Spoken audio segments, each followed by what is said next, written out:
How's it going, guys? My name's Shane. Welcome back to the Horror Basement, and today we're going to be talking about Midsommar, which was a 2019 horror movie, which was the second feature film of now famous horror director Ari Aster.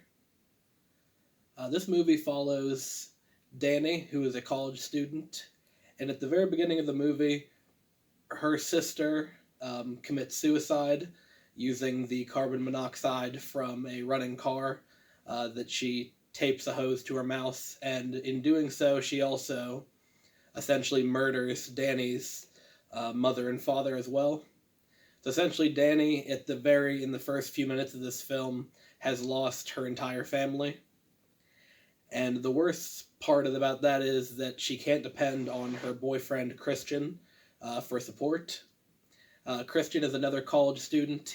Him and his buddies are working on their doctoral theses, and Christian was planning to break up with Danny, but now obviously can't because this occurred, and he doesn't want to leave Danny at this very dark emotional time in her life. So the movie jumps forward a few months, and Christian and his friends are planning a trip to Sweden to attend the Midsummer festival, which is a pagan holiday that happens in Sweden. And they're doing so because one of their friends, whose name is either pronounced Pel or Pele, I couldn't tell you, but he's Swedish, and he invites Christian and Christian's other two friends, Josh and Mark, to go to his commune, or the little village he grew up in, and attend this ceremony. And Danny learns this information at a party and kind of gets pissed off at Christian for not communicating with her, which is one of Christian's big problems. So Christian begrudgingly allows her to attend, or to go to Sweden with them and attend this festival. And of course, they get to Sweden, to the village of Harga, and it's a very small, tight knit community where they all observe these old school Swedish traditions. And of course, since it's a horror movie, shit is afoot, and you learn throughout the course of the movie that essentially Danny and all of her friends were set up by this commune or cult. And by the end, most of them end up deceased in some brutal form of murder or another. But beyond that, I'm not going to talk too much about the overall plot, because the rest of the movie essentially takes place in this small commune or village where the Americans have to adjust to the commune's odd rituals and odd way of conducting business, and slowly but surely they're picked off as the movie progresses. What this movie does very effectively that a lot of horror movies don't do is the movie almost exclusively after they reach Harga takes place during the daytime, because they're so far north that it gets 18 hours of sunlight or some shit like that. It's explained once they arrive in Sweden. So instead of, say, Ari Aster's first film, Hereditary, which in and of itself is a really good, really effective, very visceral horror experience, this does not depend on the cover of darkness and that kind of stereotypical horror movie setup to achieve its scares. This movie, a lot of the action takes place during the day and is considered very, benign and normal by the cult, but the Americans are freaking out about everything. An older couple commits at a stupa, which in this village, if once you turn 73, you're now too old to continue to be alive, so they make you jump off a cliff.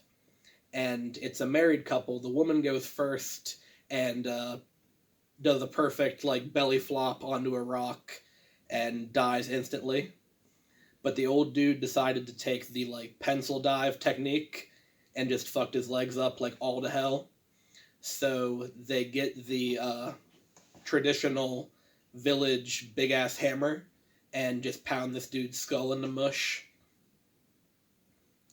Another thing I really enjoyed about this movie was its little touches, like the set design was really cool, because they basically, it seems like they just went out into a field and built the entire village. Like, there's these cool, like, very simple looking wooden structures, but they're very innately decorated with paintings and runes and that kind of shit. And it feels very authentic compared to, like, you're just watching people on a movie set act. Like, they're actually in this village, and you constantly see the cult members going about their business in the background while all this shit happens to the main characters. And the other thing is, at different parts of the movie, the music itself is diegetic, which means the music is actually taking place in the scene, not like only for the benefit of the audience. Like, occasionally there'll be like creepy flute music or drums, or there'll be like weird cult chanting, and then the camera will pan over and there'll be like 3 dudes blowing on flutes, or some guy banging on a drum, or a chorus of these cult members like chanting. So yeah, overall, it's, on top of just being a very effective horror movie that kind of subverts your expectations of what, because this very easily could have been just like a straightforward slasher, where these cult members like go crazy and murder this group of college students in very, benign, typical ways. But instead, it kind of keeps you guessing until the very end, once everything's revealed. So on top of that, the movie is just beautifully shot. Like, on top of being a good horror movie, it's just a pleasure to look at. Like I said, the set design, the camera work, everything's really enjoyable. And where Hereditary feels like a super well executed and well thought out, like, typical horror movie, like, it kind of plays into the motifs of a normal American horror film. This goes in a different direction, and I really enjoyed it. Yeah, so overall, I would highly recommend this one. Honestly, if you haven't seen either of them, go watch both Hereditary and Midsommar, or Midsommar, as I was calling it until I heard someone else make a YouTube video about it.